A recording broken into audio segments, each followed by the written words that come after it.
Hey, well, good afternoon, everyone. We may have a few late attendees, but we're going to go ahead and get started. Again, thank you so much for joining us in this afternoon's webinar produced by the Conservation Cropping Systems Initiative. We're focusing on agrivoltaics today, and we have joining us Byron Kominek, who is out of Colorado, a farmer who has installed solar panels on his own farm, and they generate enough electricity to power up some 300 houses to use in a year. He'll give you more details about his operation. We also have Dr. Stacie Peterson, who is the Energy Program Director for the National Center for Appropriate Technology. She leads a team of some 30 or plus partners and stakeholders, and among her other projects at NCAT, it includes the AgriSolar Clearinghouse. We'll get you more information on that in just a little bit. And finally, we have Dr. Barron Gafford out of the University of Arizona, and he's, for at least the last 8 years, has been building the field of agrivoltaics, or that concept of co-locating agriculture and solar farms. He too leads a diverse team, and one of his concentrations is to keep or bring back ag production into understory photovoltaic panels. Now, we are taking questions today. You can either pop them in the chat or in the Q&A. Our CCSI team will be monitoring that, and all of our panelists have opted to answer those questions towards the end, but don't hesitate to start popping them in the chat or the Q&A function. And with that, I am going to turn my video off, and I'm going to turn that over to you, Greg. Great, thank you. Just to start, since we're in Zoom, everybody can hear me okay? Anybody, a thumbs up? Thanks, a nod. Hi, everybody. Thank you for welcoming the three of us here to speak. It's an honor to speak with practitioners and farmers and energy producers. We're loving being a part of this exploding trend of thinking about optimal land use and responsible land use.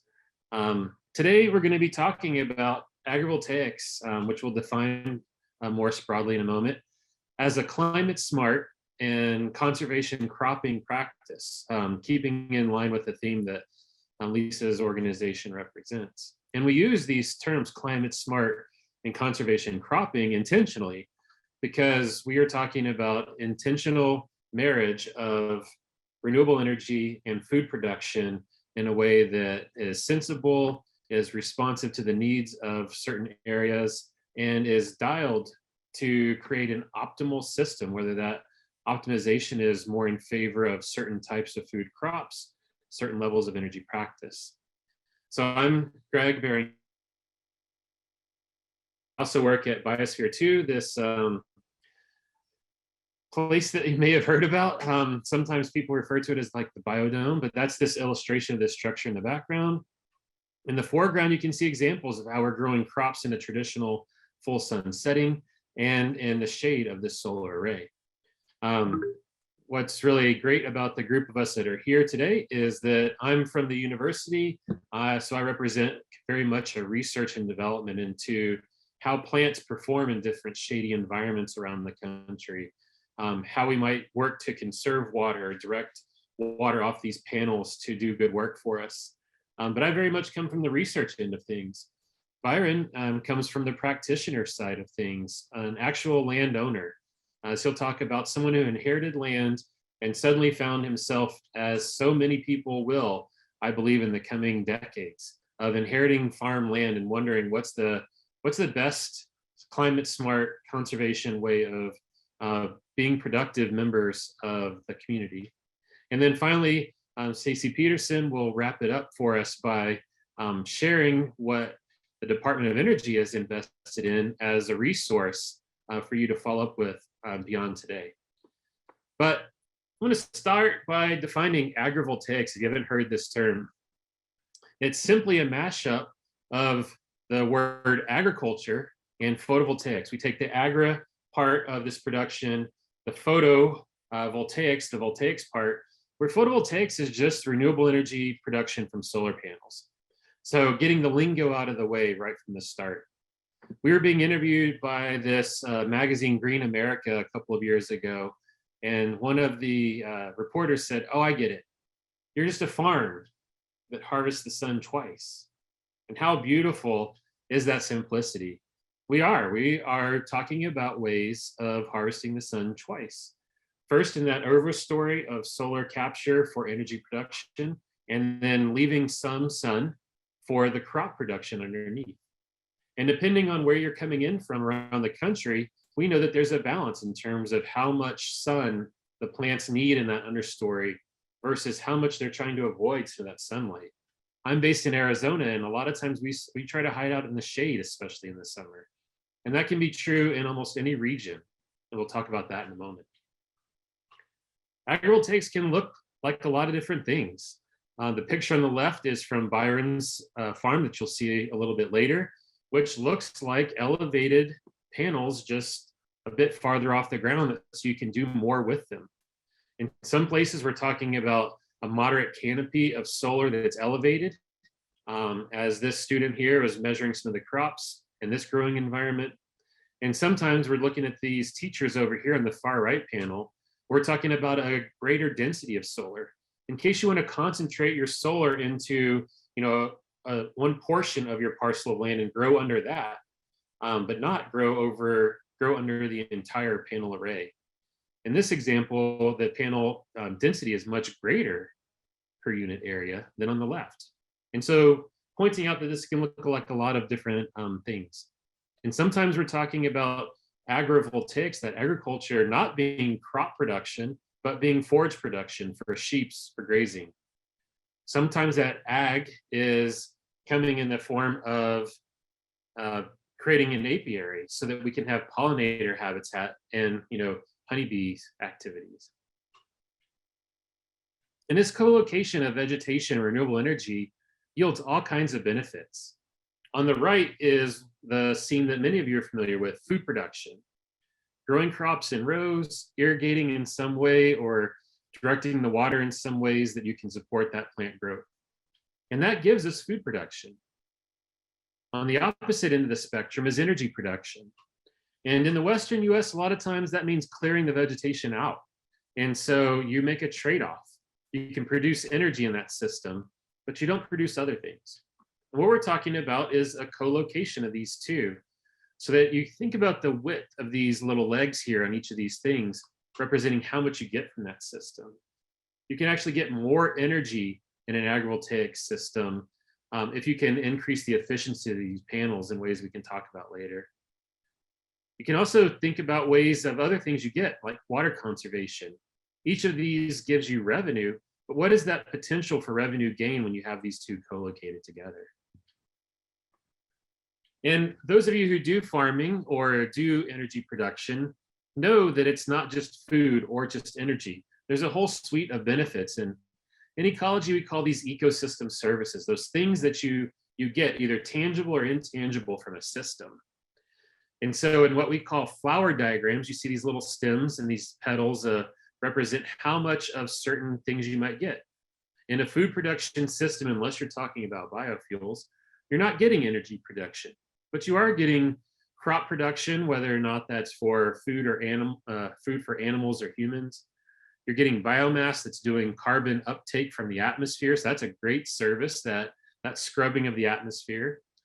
In terms of thinking about conservation cropping, you're doing a lot of carbon sequestration, like capturing that carbon, it goes into supplying that plant, helping it do all that good work of making food for us, but it's also storing some in the soil. And just acknowledging that in these different land use decisions, whether you're going wholesale from one to the other, you're making trade-offs. And what we want to do is remind us that there are trade-offs in terms of each of these decisions of land use, and think about the ways that we might see augmented or even boosted levels of services from the co-location of these systems. If we can find ways that growing forage grasses or crops in the shade of a solar panel increases their production, then you can extend this crop production flower in an agrivoltaic system, increase the amount of biomass, increase the carbon sequestration. So how does that work? Well, in this graphic, we're just illustrating on the left in panel A, solar with forage grasses underneath, and on panel B, panels with crop production underneath. And what we're trying to do is create what we call in ecology novel ecosystems, things that we've created, putting them together. And we're trying to do things like adapt our food systems to survive through periods of drought and temperature stress. Thinking about the things that a changing climate that we've been experiencing the last few years especially are doing to our plants. Sometimes that's creating temperatures that are just too hot because we're getting those heat waves we didn't used to, or too cold at the wrong time of year, too dry because suddenly the rains we used to count on aren't coming. Being in the shade of a solar panel really kind of dampens all of those different environmental stressors. The energy folks are interested in this more and more because we're able to improve the renewable energy production. And the reason I'm saying this is on this graphic here, on the y-axis, the one going up and down, we're talking about the efficiency of a solar panel. And on the x-axis, temperature. And in case you're not used to thinking about Celsius, the beginning of this graph is about 25 Celsius, which is about 77 degrees Fahrenheit. And so what this is showing is that for the most part, solar panels decrease in their efficiency linearly with temperature. That means as it gets too hot, they're actually underperforming too. So what we're hoping to do is utilize that cooling effect that comes from plants. Those of you who've walked around farms, you've felt it. It's just cooler than it is in a parking lot because of all that transpirational cooling that comes off the crops. Well, these blue arrows represent the fact we're using that transpiration to actually cool down the solar panel and try to help it become more efficient. And the final one is in terms of water. Just think about any place practically. If you spill your water in the summertime in the shade versus the sun, where does it stay wet longer? If in the shadier environment, we can have each irrigation event last longer in the soil to do that work of supporting plants, that means we're going to have to use less water. And that's especially important as we move into drier climate zones or places that experience increased dryness. And a lot of this was summarized in a paper we put together, and that can be found on what Stacie will talk about later, this clearinghouse resource, if you want to get into the nerdy science of it. So I just wanted to put in a couple of questions we get almost every time we talk about this with farmers. Can plants handle being grown in the shade? And thankfully, I do this kind of science, and so I had some good answers to this. So in this example, the y-axis is a measure of photosynthesis, that ability of the plant to function. You might say, why are we measuring photosynthesis? I just want to know if it makes as many sweet potatoes. Well, photosynthesis is just like when you go to the doctor and they take your pulse and your blood pressure to see how you're doing. We can measure the plant's photosynthesis rate and see how it's doing. And because people have measured photosynthesis across a lot of different light levels, for this tomato plant, for example, you can see that plants do need more sunlight as we go and increasing sunlight levels. But so your biology teacher told you the right thing. Plants do need sunlight, but look how quickly they plateau in their function. That's important because this sunlight symbol represents where we are in terms of full sunlight. And this shadier sun represents this light level in the shade of a solar array. And so you can see that, yes, you do take a hit in terms of that photosynthetic rates because we're not way up here, we're depressed somewhat. But because of this curvilinear relationship between photosynthesis and light, it doesn't mean that a 75% reduction in light means a 75% reduction in your production. And it's important because we're actually thinking about those trade-offs, remember? Here's a plot of the photosynthesis of a plant in response to temperature. Plants are like us. They don't love it too cold. They don't love it too hot. They like it somewhere in between. And in some environments in the summer, we end up beyond that optimal point. Whereas in the shade, we all know it's cooler. And so you can be closer to that optimal point. So we do take this trade-off approach, a small reduction in your capacity because you're in lower light, but an increased capacity because of your temperature situation.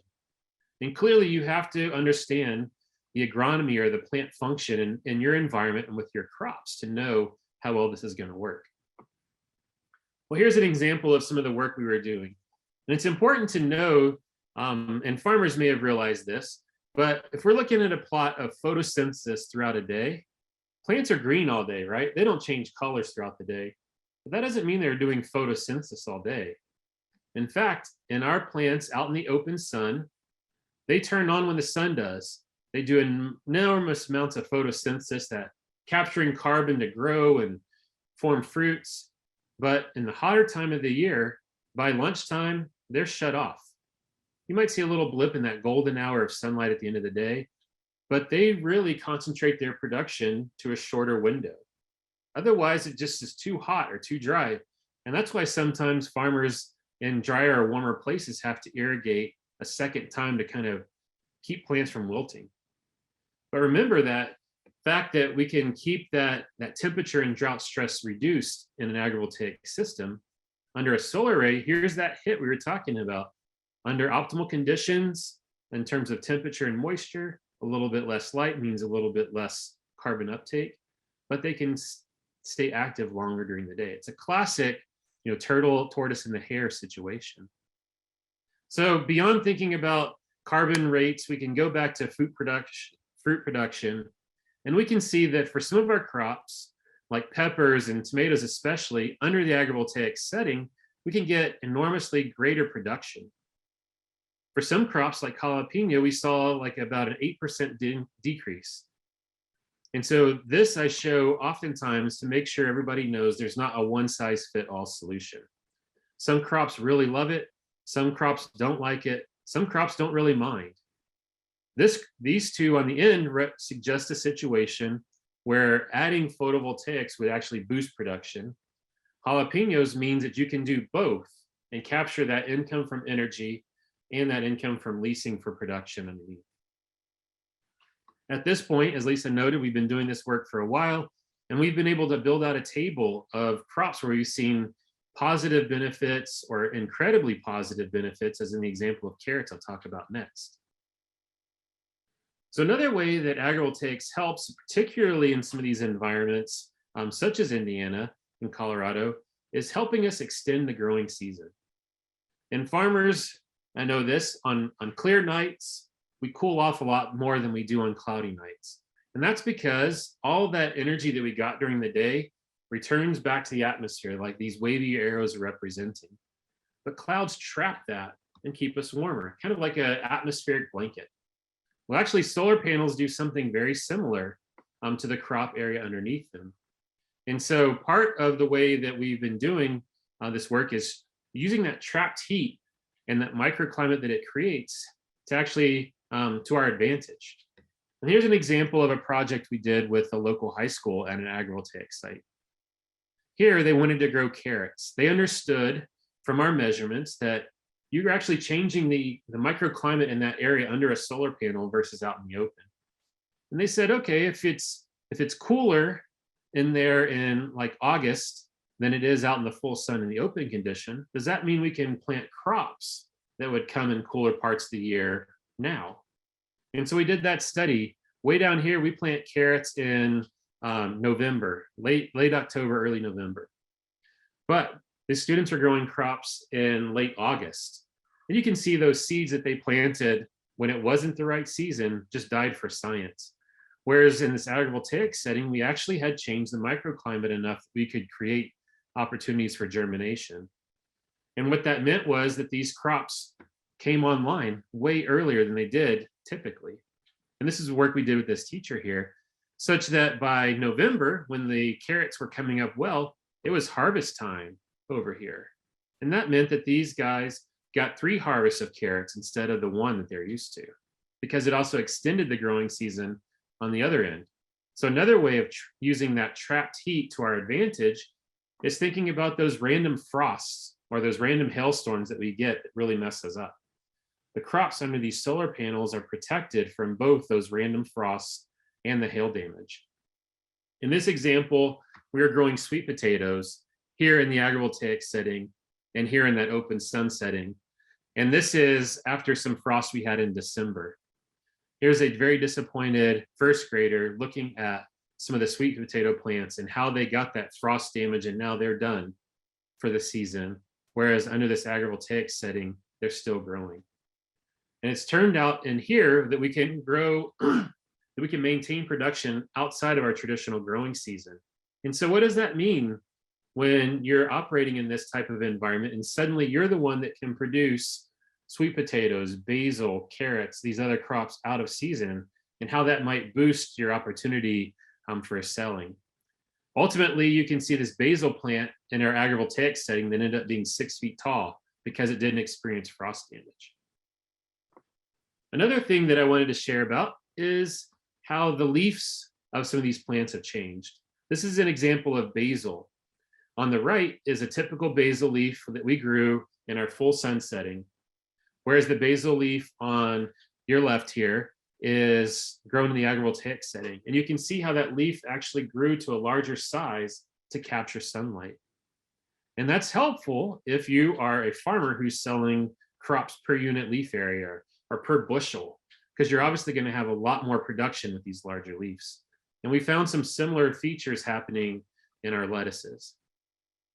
So before we get into Byron, who's going to show you more about this site, I want to show you a drone image of this research site up in Colorado to help you see that we really are talking about marrying crop production in line with solar. You can see how we're growing 3 rows of crops between each one of these rows of solar panels. But we're doing so in a way that we can try to account for what that shading means at different times of day, what those water requirements are, so we can capture a better understanding more globally, literally across the globe, about what's the potential for agrivoltaics. So I want to maybe I'll end here for sake of time with this graphic. This is showing us these little pumpkin symbols from this graphic from the National Renewable Energy Lab. It's showing all the different places we're doing agrivoltaic research related to crop production. And the green flowery symbol is other places where we're measuring other ecosystem services related to pollinator habitat or forage production. I want to add that you might have noticed there's a pretty big gap in the Indiana region, but thanks to a recent USDA grant, we now are going to be building out a site in Urbana-Champaign. And so there will be another climate zone represented through that research. You do have one question if you'd like to take it right now. Sure. Yes, I thought I saw Actually, it. I guess you've got a couple of questions. Very interesting ideas. Have you done an economic analysis on this yet? Great. So that is actually a big part of this USDA grant, is now that we've understand somewhat from the physical science capacity of what kind of crops are doing what kind of level of production in these systems, is what does it mean to be able to sell outside of the growing season? What does it mean to elevate your solar system so that you can allow for this production? How does this impact the type of equipment that can be used? These are all part of the broader collection of understanding that we're working on now. And the question around cultivation and harvest equipment, that is clearly going to be a big driver up front. We talk about needing to understand all the levers and knobs that we have to turn and twist to design a system to do both types of production. In Byron's site, you'll be able to see how he was able to move a tractor through this system. And in our system, to get to this next question, our solar panels on our low end in Arizona are 10 feet off the ground. And that's because the farmers here said, I still want to be able to drive my Ford tractor through there. And most of the tractors need a 10-foot clearance. When you start to get into more specialty equipment, that has to come right from the beginning in terms of determining your row spacing and everything. But I'll pause for there and see what kind of questions we accumulate with Byron. Thank you, Byron. And it looks like we've got some other great questions coming in, and we'll be addressing those shortly. Yep, sounds good. Thanks, Greg. Thanks, Lisa. Hi, folks. My name is Byron Kominek. I'm the developer, owner, and manager of Jack's Solar Garden. I know at the beginning, Lisa mentioned that I was a farmer, and can't say I'm going to take that title. I'm a farm manager. My mom owns the land here, and I've been out here for about 5 years managing the land. But my understanding of what a farmer is you have to earn your full living off of the land for a minimum of 10 years before you get that title. So I'm just a land manager here. But let's see, is that going to work? There we go. What I'm going to do is walk you all through what we have going on here at my family's farm. We have 24 acres of land, 3 different pastures, 2 that are 8 acres apiece, and 1 is 6 acres. And we've mainly been a hay producing farm for a long time. My grandfather, Jack Stingery, pictured here, he's the fellow that purchased our family's land back in 1972. My mother there, pictured as the little girl on a tractor, she grew up on my granddad's farm down in Westminster, Colorado, about 120 plus acres, where I remember she was telling me she used to ride her horse to school, tie it up outside, and then come home in the evenings. And they had a farm that had all sorts of things, from pigs, chickens, to wheat fields, alfalfa. They had cattle, a whole range of things, like what a normal smallholder farm would have back in those days. And even these days, it's just a diversified plot of land. So when I moved out to this land in 2016 to learn more about what we could do with it, you got to keep in mind that diversified aspect. Just going all in on one thing can make it hard. So what we did was we took this 8-acre hayfield that used to produce upwards of 500 bales of hay a year. And for folks that don't know, we would sell hay, or small bale hay that's 60 pounds for about $8, upwards $9 a bale. And that just barely paid for our property tax plus water rights and utilities if you account for the whole farm. So not enough to go to the grocery store on. And what we decided is to work with Boulder County on figuring out what it would be like to put a solar array on our land. So after a year plus of working with them to change their land use code so that we could, we built a 1.2 megawatt community solar garden. And when I say community solar garden, that is strictly a legal legislative term. In 2010, Colorado legislature created this term so that folks could create a community group could create a solar array together and then sell the electricity amongst themselves, and then have a local utility be able to partner with them on that. So I didn't create that term, community solar garden. It's part of law and all that. But what we did was take the idea of Jack's solar garden of my grandfather's name and mix in the rest of it. And I'll be able to talk to you more about all the different little components of how we've integrated the community and the garden aspect into our solar array. And I'll point out that our panels are single axis tracking, and they can power up to about 300 homes in our area. And what we created was about 4 acres of solar panels.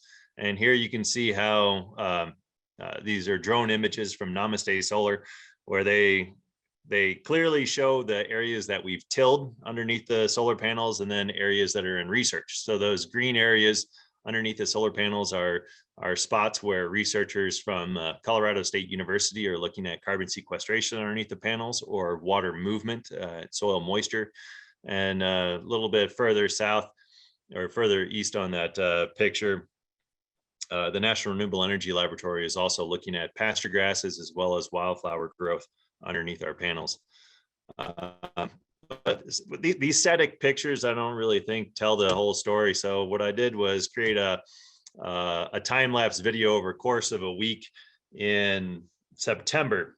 So that was a Sunday. Now we're on a Monday, going on to Tuesday next, where you can see that the panels are turning east to west every day. The solar panels are elevated to heights of about 6 feet on 2/3 of the solar array, and up to 8 feet on the other third of the solar array. Now here at the end of the week, you're going to see a whole lot of vehicles come out onto the land. And this is when we had a big party on September 25th, and had about 100 plus people out there. And you can see the lights on in that section of the solar array where we had a shindig. About 100 plus folks came out, and I had a bluegrass band play. It was a good time. So that leads me to what we wanted to do with our space. Being a community solar garden, we really wanted to stress the community side of things, being able to bring folks out to our solar array, get people better educated about what it's like of being able to operate within a solar array, and be able to learn more about what it's like to grow different types of vegetation, from crops to grasses to perennials. So I'll talk on the research side. As I mentioned, we're partnering with the National Renewable Energy Laboratory, Colorado State University, and University of Arizona to learn more about the carbon sequestration underneath the solar panels, to wildflower seed mixes that work within our solar array, to water management and biomass collection of different pasture grasses, to better understanding the soil moisture, soil heat flux, temperature, humidity, light intensity underneath the solar panels. And that bottom right hand picture is a research assistant of Greg's that was out here collecting information. Move on. We also had about just around an acre of land that was in crop production. We partnered with a nonprofit organization called Sprout City Farms, that are farmers that they cultivated over 8,600 pounds of produce on just about an acre of land between July 1st and October 15th of this past year. We built the solar array in 2020, had it operationalized November of 2020, and out here in Colorado, that's when our land goes dormant. And then 2021 was our very first season of growing anything. So we had to go out, create the bed rows that Greg showed you from a overview picture of our solar array, where we had 3 different bed rows and growing a wide variety of different crops in here. Here's a little video that a partner of Greg's made of our solar array, being able to show you. This is in our about 6 foot, where those torque tubes are about 6 feet high. We have tomatoes growing in the middle, eggplant growing on this side, closest to us now. We had about 30 different types of crops growing out there, from beets, turnips, peppers, tomatoes, eggplants, lettuces, arugula, kohlrabi, all sorts of things. It was the first time I ever had kohlrabi. I loved it. And here's a little section of zinnias and beans. So there you can easily see the distinction between the 3 different bed rows that we were talking about. And each different bed gets a different time of day of sun. As Greg was mentioning, that different plants, or that plants can only handle so much sunlight before their photosynthesis rate starts, I guess, plateauing. And so as the panels turn over the course of the day, the light moves. And here's a time lapse of just one day, so you can get a chance to see that. So this is first thing in the morning, and you can see as it gets to midday, then all of the beds are going to get just about full sun. And then in the afternoon, when the panels tilt fully to the west, you can see which beds get shade first. And so those would be areas where crops maybe don't want it as hot. And then you can see that eastern bed gets that full afternoon sun. So crops that can handle heat a little bit better would do well there. You also saw that there was a bunch of people that were scattering through that aisle really quickly. And I'll just play that. Well, play that. Shoot, maybe I'll play it again. There we go. I'll just play it again so you can see how when they're out here in the morning that they're working in the shade. So this is an opportunity for farm labor to work during those morning hours in the shade. And if they can take a break in the midday for a couple hours while the sun is everywhere. And then in the later afternoon, when it's still really hot outside and the panels are tilted fully west, that the farm labor could also still work in the shade, all just kind of depending on what the flow on the farm is. I'll also point out here how the panels are fully tilted to the west. When we were creating those beds, I was driving my tractor up and down the aisles, ripping and then tilling those crop bed rows, and I could do it depending on the time of day. I didn't stop my solar array from turning. I didn't tilt all the panels in one direction and then take 2 whole days to go through there and rip and then till the land. I just did it in coordination with how the panels were tilted. So when the panels were fully tilted to the west, I could drive my tractor on the east side of the panels. When the panels were fully tilted to the east, I could drive on the west side of the panels. And I'd get my tractor tire within inches of those piles as I would go. And because we worked with the actual installer of the solar array, Namaste Solar, they didn't put wires underneath the ground, close to the surface of the ground anywhere in the solar array site. They bury the wires about 3 foot deep, and then so I mean there was no way that I was going to be ripping down 3 feet. So it was nice and easy to be able to do that, and it worked well in conjunction with the solar array. Point out here that we also had a pollinator habitat that was built around the solar array. I say built because it was about an acre of land. Audubon Rockies paid for and helped install over 3,000 perennials, from elderberries, raspberries, blackberries, gooseberries, hazelnuts, to sand cherries, Nanking cherries, different types of currants, coral berries, plum trees, apple trees, cherry trees, all the way around it. And that became our vegetative barrier to the outside world.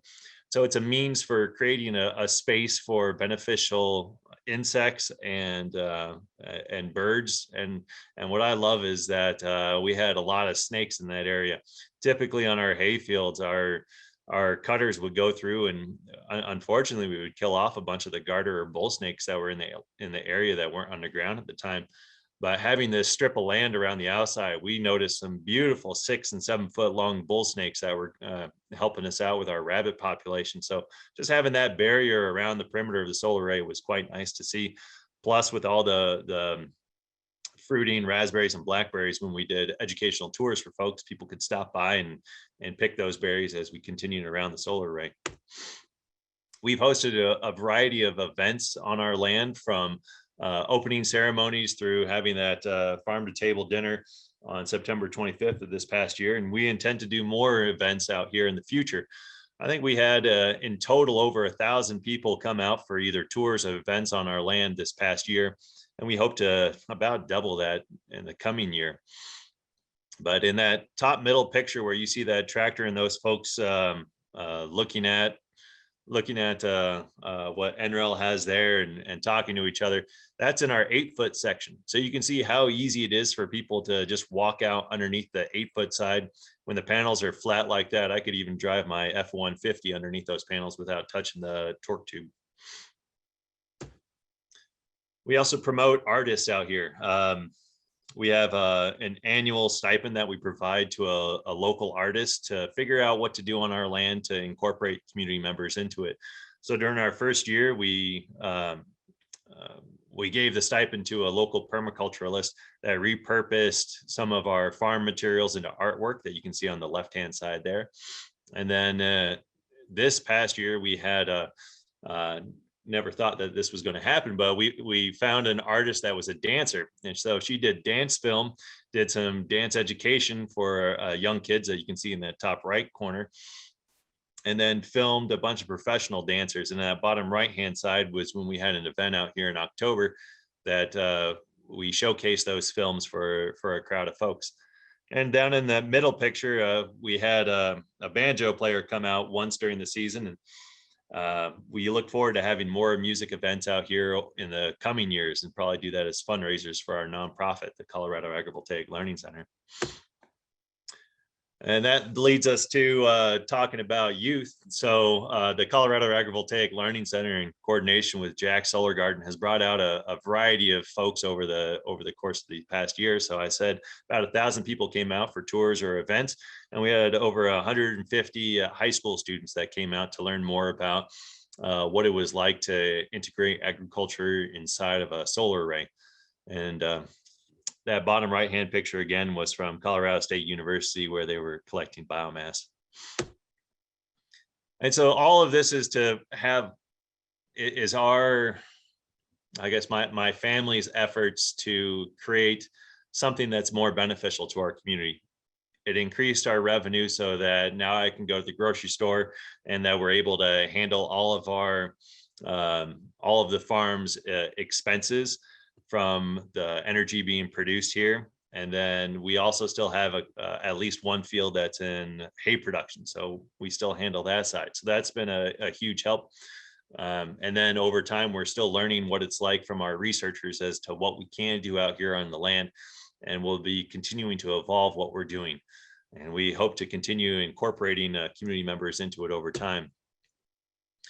And to do this, we work with the Colorado Agrivoltaic Learning Center to help attain 3 goals of teaching young people about land stewardship within solar arrays, because we don't want to see more solar arrays being built where the land underneath of it is just compacted down to dirt, and that the land is taken out of productivity. We can show folks, we can show kids that it's still possible to be good land stewards even within a solar array where the primary function may not be agriculture. It can be solar with the secondary of agriculture or vice versa. 2, we want to be able to show community members what it's like to be out here within a solar array, because most folks may love solar, but they've never actually been within a solar array. So it's great to be able to bring people out, have them walk underneath the panels, be a little bit more familiar with it. Just like folks are interested in having local food, we can show them local power production. And then finally, we also are working with policymakers to be able to show those folks what it's like of having this coordination, of having that co-location of agriculture with solar. And that bottom picture there on the right-hand side is from Colorado Governor Jared Polis that came out here this past summer to sign legislation pertaining to soil health. And part of that bill had about $150,000 going towards the research and studying agrivoltaics here in Colorado.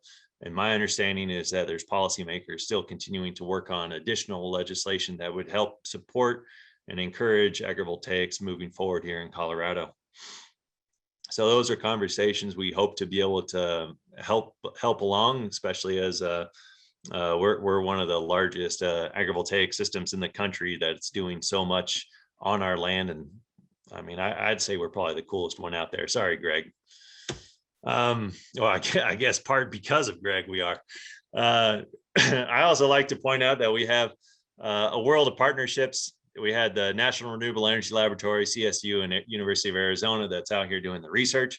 Sprout City Farms is doing the farming underneath the panels. Audubon Rockies helped us out with pollinator habitat around the outside of it. Colorado Agrivoltaic Learning Center takes on the tours and the events out here on our land.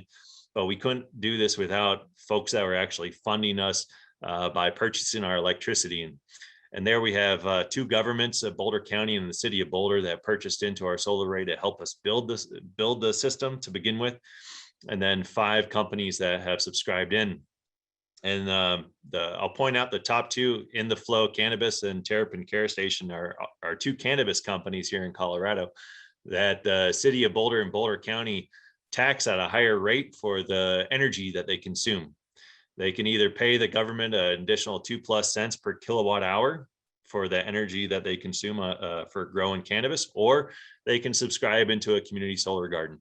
And so those companies saw the benefit of helping support our business here of producing electricity for our community. And I'll also mention that we do have a consultancy here on the land, Jack Solar Garden Developments, to be able to help support others that have specific projects that want to have better advice and guidance for what they can grow, how to work with governments, and how to work with communities to make something more out of their land than just producing solar power. All right, I think that's about all I got. So thanks, folks. Byron, I want to ask a question that actually came in when Greg was speaking, but he thought that you would be the one to speak to it. And that is, how much did the cost increase to raise the panels 10 feet off the ground? Sure, and it wasn't 10 foot. So the standard height for a single axis tracking system in Colorado, the torque tube is about 4 feet high. You bump it up to 6 feet, and now you have 2 additional feet of steel out of the ground and 2 additional feet of steel in the ground. And what we were seeing on putting that in on 2/3 of our property, that increased our overall project cost by about 1%. And then when we were doing the installation for the 8-foot side, so now instead of having just 2 feet extra out of the ground, you had 4 feet extra steel out of the ground and 4 feet extra steel in the ground. So there's a 2% increase. And then adding on that the panels are up higher, it takes more people hours to put up the panel. So they had to bring out ladders and had multiple people putting in one panel versus on the 6-foot side where one person could set it up much faster. So just additional hours. So we were seeing that the total cost of elevating the panels up was somewhere between 4 and 5%. And what do those numbers look like in other parts of the country, in the Midwest or in the Northeast? The typical number of feet off the ground for the solar panels, does that vary? It varies mainly because of snow. I think in Minnesota and some other climes that get snow over 2 feet, then the panels are going to go up higher. And then in the far south where you're not going to get any snow, then you can be inches off the ground. I was going to say it does vary widely, and as Byron noted, for those very real climatic reasons. Some others have done some work on, making sure it doesn't need to be different equipment for that installation, which obviously could increase the cost too. The other part is Byron is elevating at 6 feet and 8 feet for research purposes. When I mentioned the 10 feet, that's how high ours was down in Arizona, because we went with more of like just a large ramada or a large canopy over solar when we first did that trial. Byron represents the next generation of how this would actually be deployed in terms of, the single axis tracking happening on these piles that were in rows, just like crops are in rows. And in that case, they don't need to be 10 feet off the ground unless that's prescribed by the equipment, the combines that some of these questions were asking about. We're finding are growing quite a bit, growing well under the 6 foot. And so part of the research that'll come out of Byron's place uniquely is, that extra 1% in steel and that extra percents that came from labor, is it worth it? Or is 6 feet good enough? The other part, when someone asked about that combine part, I want to get at, Byron, is, you're dragging a tiller through there, but your tractor is, not as wide. And tractors also have a wider wheelbase, and that can fit under those panels. As Byron said, he was able to drive alongside the piles of that torque tube that tracks.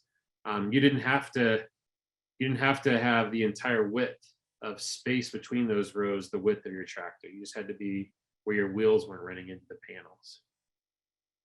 That makes sense. Byron, Great, Byron. I'm going to jump in here on the width. We did have a question on how do solar panels fit with traditional size of tractors and combines. And I think what Don is asking is a little bit on the, if I think about a 12-row corn planter, there you're talking about a 32-foot width, or 16-row might be more like a 42-foot width. How would that play into it? You can design the solar array how you like. It's a man-made thing. So if you want to build it 400 feet high or 2 inches off the ground, it all depends on how much money you have to put towards it. Or if you want to have spacing in between the rows be 30 plus feet, that's on you. So the solar array can be designed for the purposes of agriculture as best as you like, but then you're also going to be giving up the potential production for electricity. So there's a cost benefit to it. And if the landowner is going to be owning the solar array in the long term, then it's easier to make those modifications. But if the landowner doesn't want to own the system and is just leasing out their land for somebody else to build the solar array on, those developers are going to want to maximize the electricity production. So they're going to pile in those panels as close as they can. Jack Solar Garden was built in terms of producing as much electricity as we can. So we did not increase the width of those of our rows. The only thing that we changed was the height of our panels. Byron, can you speak to any benefits in northern climates? Specifically, the question relates to the Northeast US. Statement says most of the benefit seems to be in climates that are water short. How do you answer that? I think Greg's research and other folks have been showing that agrivoltaics would work best in places where it's a lot of sun and it's also drier climates, because then you have that water conservation tactic. Whereas like out east, it all depends on your solar array design. But one thing I think about is the potential for trapping in that heat, trapping in humidity in an area that I love the idea of growing mushrooms underneath some of those solar panels out on the East Coast. But I'm sure Greg would have something to say on that. Yeah, I think the other thing I would add to it is, I mean, think about the Northeast. They have the same issue as they have in places like Japan. I know Japan and the Northeast may seem very different, but they're analogous in that both of the places, all the land is being used already. And if we're starting to have these requirements towards a move towards more renewable energy, which a lot of people want, that energy has to go somewhere. You don't want to have the energy all in some way far off place, because there's costs that come with that transport of energy back to where it's needed, the city center. So it doesn't end up on rooftops because there's not enough rooftops to supply all of the need. And so that energy production is going to come, it's being demanded, and it's going to end up in that peri-urban area, the area around the cities where the farms currently are. And so in the Northeast and Massachusetts, some of our partners are starting from the opposite end. They're not putting in a full dense array of solar panels. They're starting off with, how much solar can I bring into this farm and not have negative impacts? So the benefit is simply keeping agriculture alive in that region, being able to continue to have that agrarian community or that agrarian mindset, but also produce energy. And what that means is an additional revenue source, because so many of our farms aren't making large volumes of money. This is an additional revenue source, acknowledging that this land use change is on the horizon. And so it's just being really intentional about not doing damage, as Byron is saying, like not putting in solar and not being mindful of what's underneath. But I know we still have Stacie to get to, so we better pause, and I see some people are dropping off. Okay, I was going to Okay. hit one more question, if you don't mind, before we get to Stacie. It's kind of a two-parter. Byron, since the panels are tilting, is the tilt tracking being optimized? And if so, presumably for electricity production rather than agronomic benefits? Correct. It's being optimized for electricity production.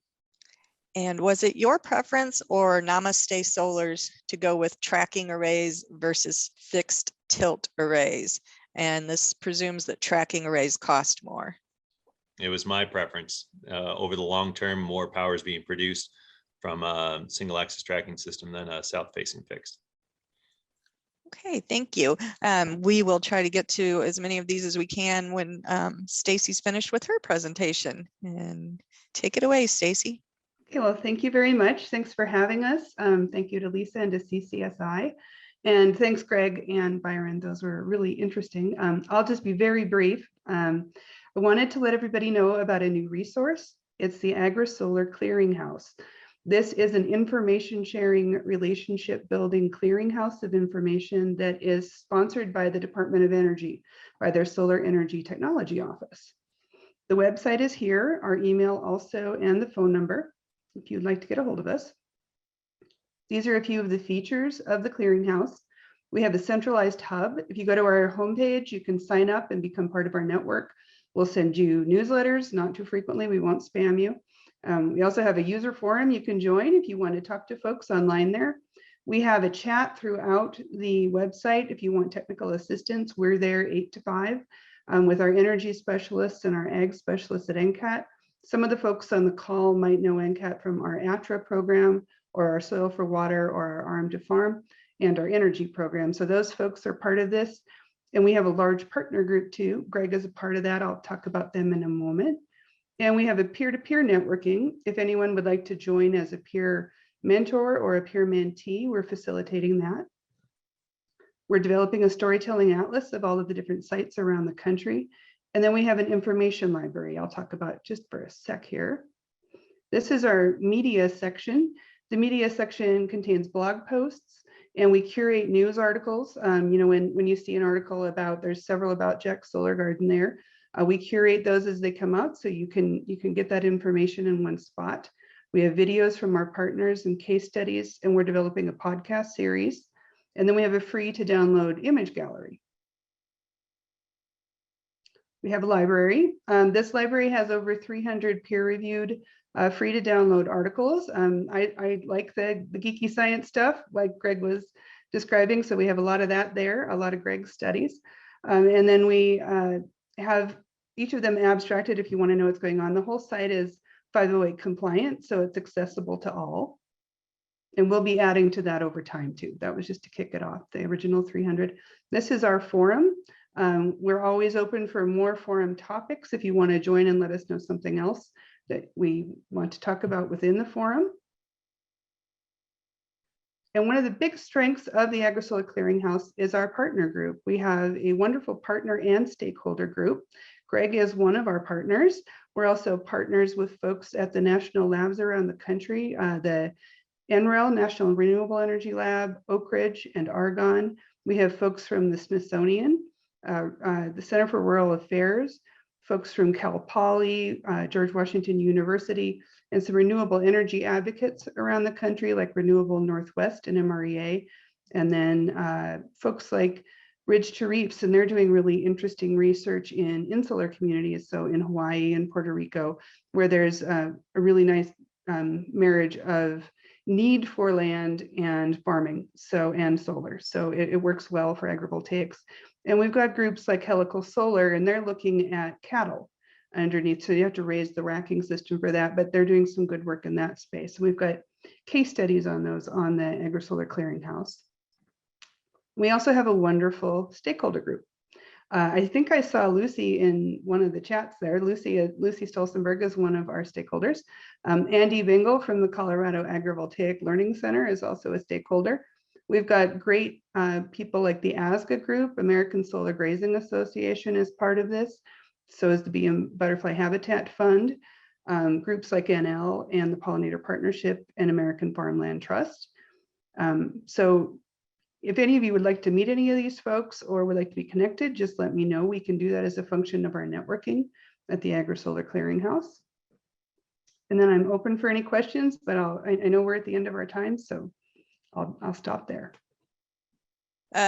Listener joining from Illinois, where they're looking specifically at pairing solar panels with Midwest crops such as soybeans, wheat, and corn. Corn height seems to be a deterrent for agrivoltaics. That being said, in terms of crop rotation, what grain crops other than corn could be paired with soybeans in the Midwest? I guess I'll jump in for starters. That is one of the aspects of the research that we're doing over in Urbana-Champaign. You know, obviously an additional corn soybean hub. That part of the project there, we were talking about also investigating sorghum as something that grows across multiple regions that we would be testing there. So that is, that's a good place of where if this particular individual was reaching out to Stacie, we would hear from the community, you know, about what kinds of crops need to be considered. This is a 5-year grant. And so the hope is that, you know, we will use the science that we've been doing to drive that first year of questions, but because that's multiple years, that means multiple opportunities to conduct research on crops of interest. Corn is another interesting one up there. Cotton is really a big crop in a lot of regions, but as you said, there are features of that crop system that mean it's not compatible or not compatible as we do it right now. You could certainly, as Byron noted, elevate the panels even more. And because places around the world are looking to elevate their crops even more to accommodate the really large combines, there are people working on the racking systems that can be, you know, tens of feet in the air. That is very much on the horizon as a possibility. So sorry, no short answer, except sorghum is something we're going to also explore along with soybeans. Great, thanks for that. Sorry, my screen keeps jumping around. on me. Byron, how do you handle the transition from hayfield to solar panels installed from a veg perspective? And did you keep the existing vegetation in place while construction was taking place, then till after? Yeah, we kept it in place. So if you went through and tilled up your land and created a whole bunch of dirt, and then you had pile drivers drive over top of that, you're going to compact your soil even more. And if it rained, you're going to have a mess on your hands. So the whole point of it was to keep the vegetation in place to be able to handle the traffic that was out on the field at the time. And then once the panels were installed, go through and create those crop beds. We do have portions of the solar array where the hay is still in production. And this past year, we had a really wet spring. And we would have had one really nice cutting of hay from underneath our panels. And then I even had to go back out and mow it again thereafter, and probably would have had a second reduced cutting from that hay. And that was without any irrigation on our land, whereas we flood irrigate our other fields. Great, thank you. For anyone interested in this, how do they start? Are there any grants available that any of you are aware of? Oh, I wish. Well, Stacie, you got it? Go for it. Yeah, there's REAP grants available through the USDA, the Rural Energy Efficiency Program, or I'm sorry, the REAP program for REAP for USDA. We can help with that. We're pretty good at applying for those, as we just historically have done it at NCAT through our energy program and through our ag program. So if folks are interested in the REAP, we can help with that. I got a question in there, Stacie. Okay. So when I looked into REAP a few years back, I was declined because we were selling our electricity into the grid. The REAP program, at least at that time, maybe things have changed in the past year and a half or so, but the REAP program was only if you were going to use all the electricity on site. And so if things have changed and then you're able to sell all the electricity into the grid, yeah, that would have been able to provide $250,000 to $500,000. Yeah, I believe that it's possible. I've talked with them about this specific issue, and they've said that there are REAP grants available. So I should have built 2 years later. Well, you could build more. I was just going to add for those, all three of us were a part of a USDA Department of Energy joint meeting yesterday, because, you know, finally at the national level, both sides of this co-production are recognizing the potential, you know, for being more efficient with our land use and more intentional with our land use. And so yesterday we had their ear. And so whether Byron's understanding or Stacie understanding is right, I know that the guy in charge of that was hearing about this yesterday. And so they are more awoken to this potential and this need than when Byron applied. Great. Can any of you speak to the rental rate that the solar companies are paying? I'll take that one. So when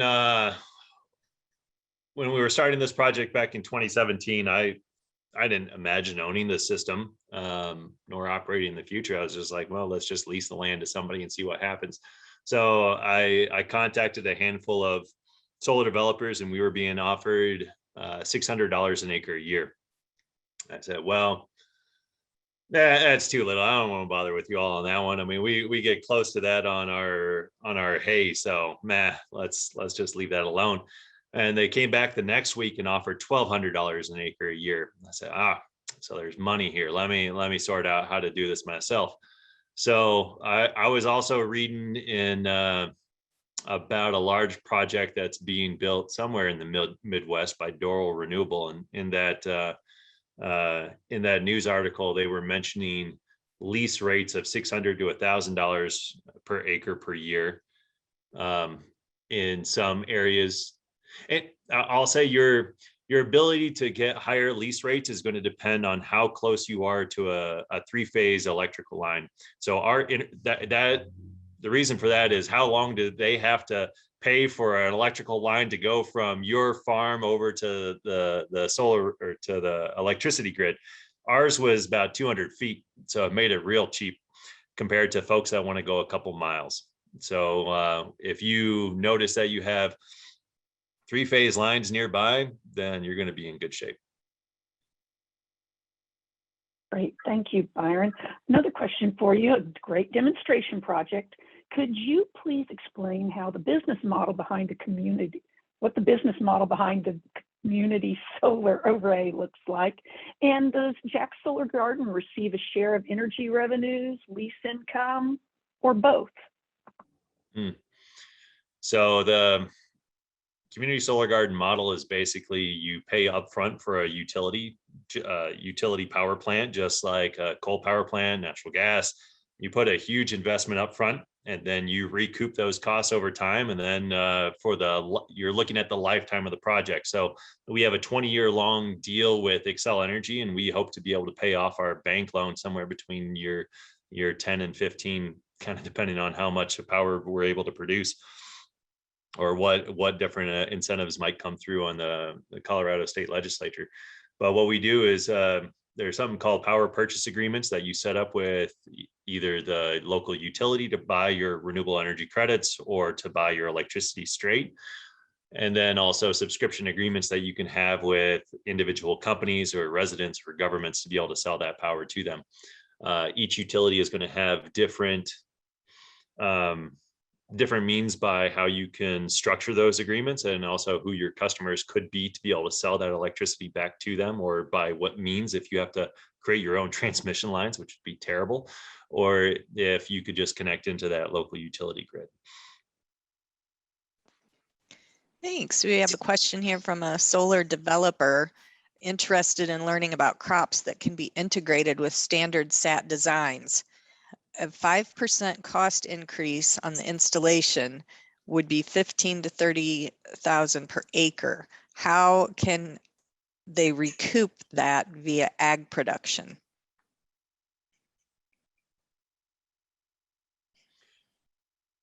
I would say I'm not quite sure on that math, but what I'll say on getting a landowner, farmer involved in the land, my inclinations are from vegetable growing, you're probably not going to be recouping those costs off of just growing veggies. I don't want solar developers to think, well, okay, great, I'll just open up this land to farmers, landowners, and then they'll pay me rent for having this land.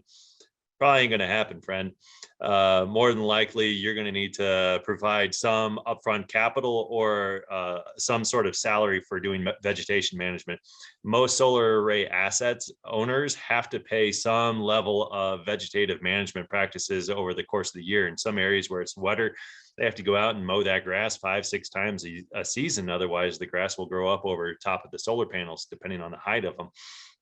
But being able to take that money and instead putting it to a farmer to kickstart being able to do an agrivoltaic system where they can come out and start, they know they'll have some level of money to be able to survive on, and then they can spend their time to create a system in which they could continue growing vegetables over time or whatever other types of crops they want to do. I'm hesitant to say that folks wouldn't be able to have a livelihood off of growing vegetables. I mean, it just depends on how good you are at doing it and what part of the country you're in, but also what types of specialty crops you decide to go with. We're also experimenting with some different herbs and botanicals that might have higher values that a farmer might be able to actually, after a time, be able to provide a rent back to the solar developer. But all that is very much so in the nascent learning stages. I don't know, Greg, you have anything you want to tack on that? I would just add that you talked about the vegetation management, the opportunities for grazing on leases and sheep production. Goats are terrible, but sheep are good.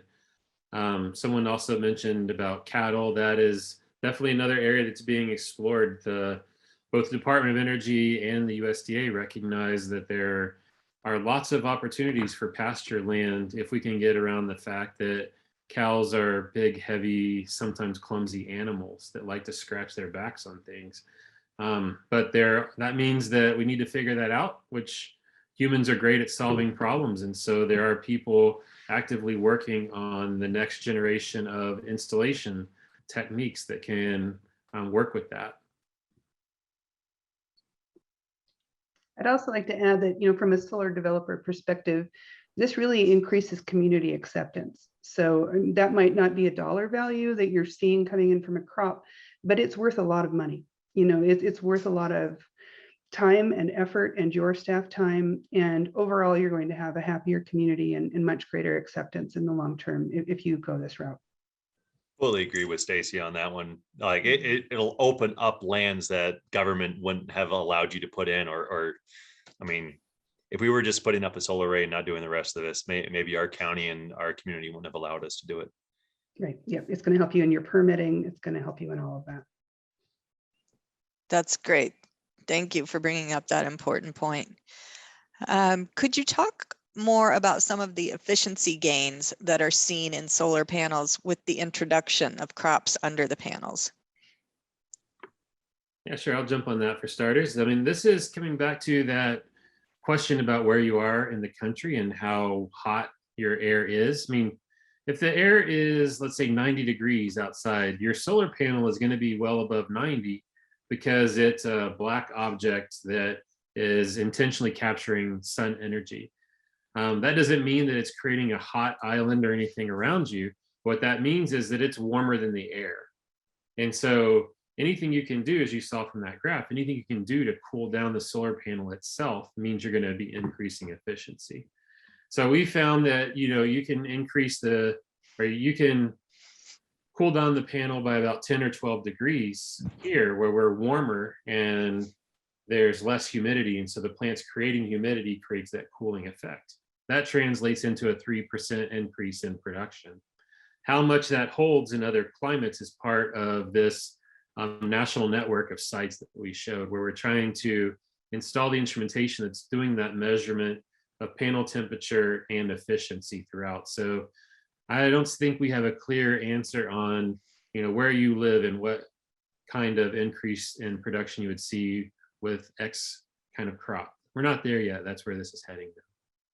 Greg, I got a question for you on that one. How much do you think solar panel height plays into that? Yeah, good question. So part of that happens because a plant that's really low is transpiring or releasing water up to that solar panel. We have not seen any loss at that 8-foot installation at Byron's in terms of that transpirational cooling. As I mentioned, in fact, our panels are 10 feet off the ground here in Arizona and we still capture it. But clearly at some point that's going to go away. Or if you're in the site where you talked about having the panels 35, 40 feet apart so that you could get your tractor work through there, you're going to create so much airflow and wind that you're not going to have as much of an effect. So it's certainly going to vary in all these different design constraints. But the point is that it's real, it's there, and we didn't anticipate it. And so the part I didn't talk about is the educational work that we do, just like Byron does, and talking with kids. And I think it's just as important to talk about agrivoltaics is one climate smart or crop savvy way of keeping ag here. It's not the answer for everywhere, but what we're doing is showing that really weird out of the box ideas can have all kinds of synergies that we haven't imagined. And it pays to be creative. It pays to think outside the box. And thankfully, we've landed on this one at the right moment in time.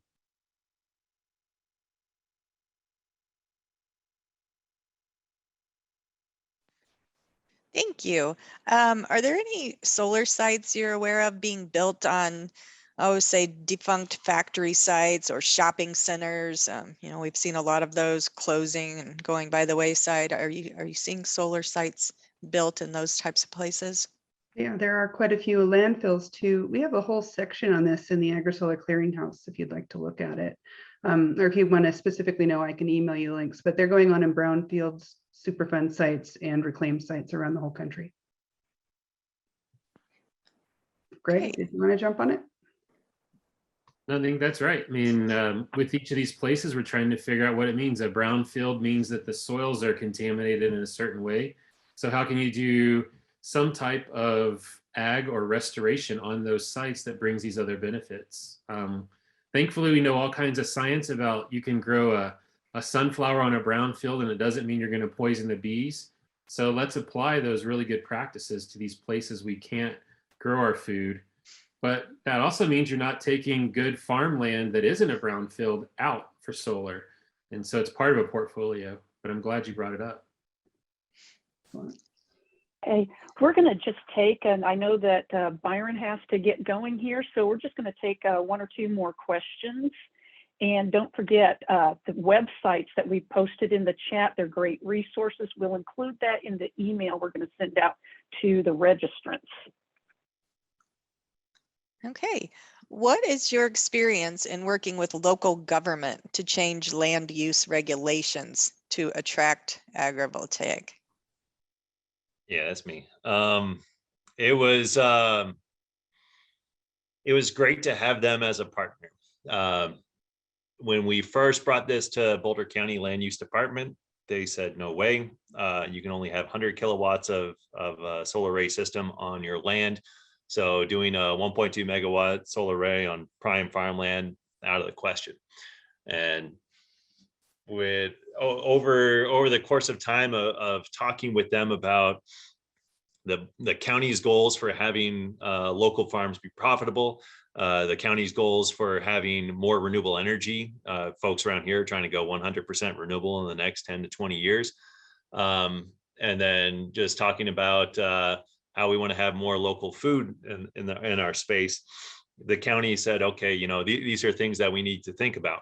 And over time, we got them to be more amenable to us, especially when they did a calculation of how much solar power that they would need for the entire community, and they decided that even if they coated every single rooftop in the entire county with solar panels, they would still not produce enough electricity for all the demands of the cities here.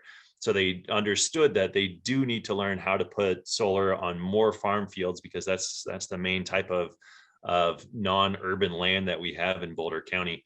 So that got them interested in figuring out what it would be like to have an agrivoltaic system on our lands. And then we also pushed them to not restrict us by kilowatts or megawatts for how much space you take up. It's like the government's role, or the government's goal is to conserve land.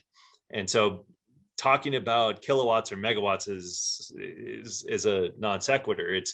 Maybe one day we'll have a solar panel that can be 1 megawatt itself. So why restrict one panel, just having one panel on a 100-acre field if you're restricted to a 1 megawatt system? Or what if you have only 10 watt panels, but they're still the same size? Are you going to coat the whole 100 acres to be able to make up 1 megawatt? Doesn't make sense. But so we've got them to think about it in terms of acres. So what they did was they limited, if you have a under 70 acre parcel, you could have up to 7 acres of solar array infrastructure. And then if you were over 70 acres in size, then you could have up to 14 acres of solar array infrastructure. And that helps to account for their ideas of land conservation, and then allows for solar array industry to have better research and technology on the efficiency of these panels so that you can pack more power into a smaller area. Thank you. I think we're going to go with our final question here. If crop height wasn't a deterrent, do you think that C4 crops such as corn could ever be used on an agrivoltaics farm? Based on what we saw in Byron's video, could planting corn strategically in spots where they could make the most of the late day sun or sun during the hottest part of the day make corn more of a viable option? If I may. Yes, you've landed right on, I see that was Ashley maybe. I love hearing C4 said out loud. For those who aren't aware, it's a photosynthetic pathway that's corn and some other grains do. Yes, absolutely. Part of that dynamic light environment you saw at Byron's site is that learning by having a pilot site established. And we learned all kinds of things about, you know, which crops don't want that morning dew when the panels drop water onto them, as was brought up in one of the other questions. Where would you want to intentionally put crops so that they could capture the highest point of light at the right time of day versus the wrong time of day? So corn is absolutely a possibility. There's also additional varieties corn is one of those things that's been modified for thousands of years, and we are actually growing a corn under a solar array this coming season, but it's one that's adapted to this area that's a 60-day corn.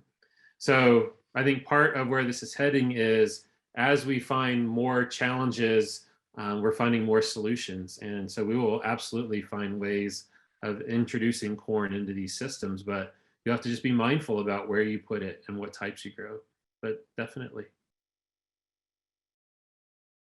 Wow, what a great webinar. I can't thank you three enough.